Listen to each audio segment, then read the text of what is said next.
Well, today we're surrounded with caffeine, primarily in carbonated drinks, such as sodas, energy drinks, or coffee, as well as pills. Well then, what happens when you take too much? So, my claim would be the high doses of caffeine.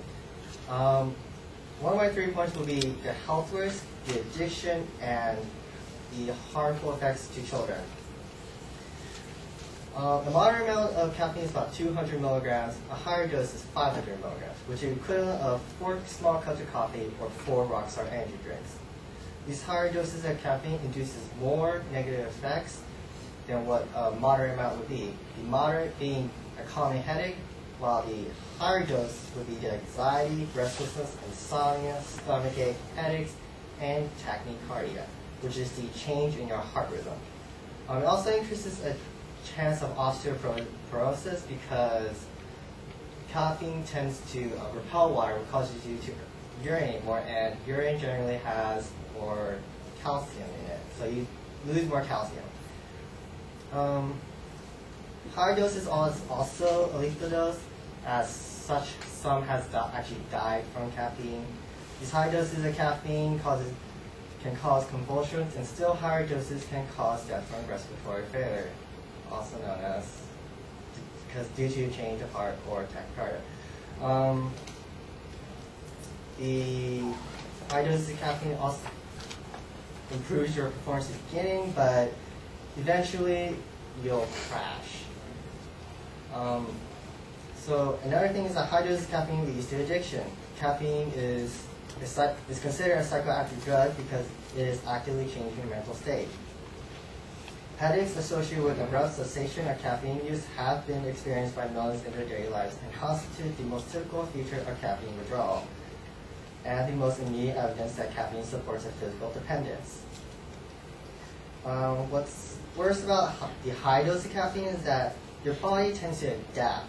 So then, as you drink the same amount of coffee, then you get the less effect of it, but the caffeine, you still get the same amount of caffeine, just got less effect. But because your body adapts, you want more caffeine in your body, so you can compensate for the positive effect. Thus, which leads to how moderate users become the heavy users. And high doses of caffeine harms children because in our society today, a large amount of caffeine consumption is due to carbonated drinks. It also leads to nutritional deficiency because those carbonated drinks not only contain caffeine but also contains the other things, which leads to possible development of child obesity. There's a recent study of more than 600 preschool students in Long Island found a positive correlation between high caffeine use and reports by parents that they have uncontrollable energy or hyperactivity, impulsiveness, headaches, restlessness, and other behavioral problems. And so I hope you agree that high dose of caffeine causes health risk, addiction, and harmful chemicals.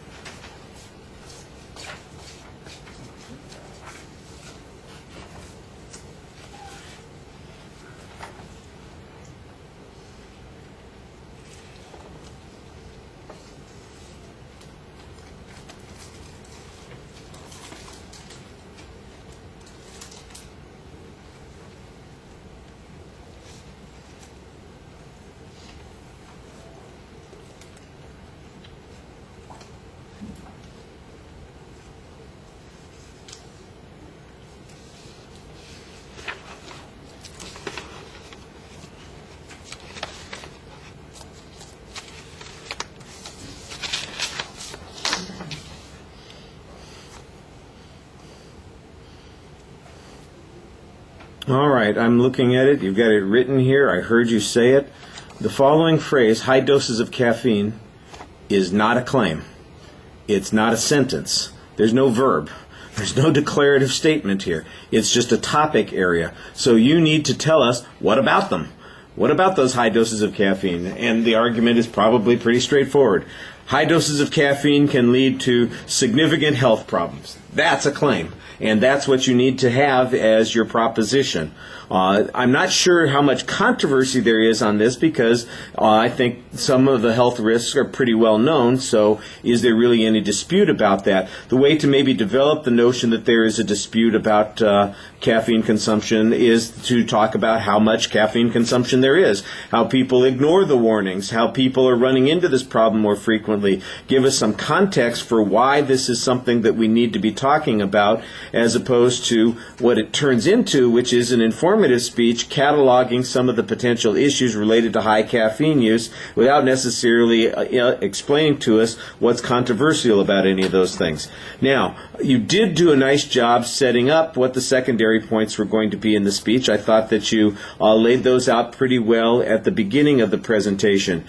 In the body of the speech, though, you don't use numerical signposts on them, and in a couple of places the absence of those signposts means that I think you're slipping from one subject to another, and casual listeners are going to get lost. I was trying to listen closely, and there were a couple of spots where I was having trouble figuring out, well, are you still talking about the same point, or have you moved on? And you need to be clearer on those points.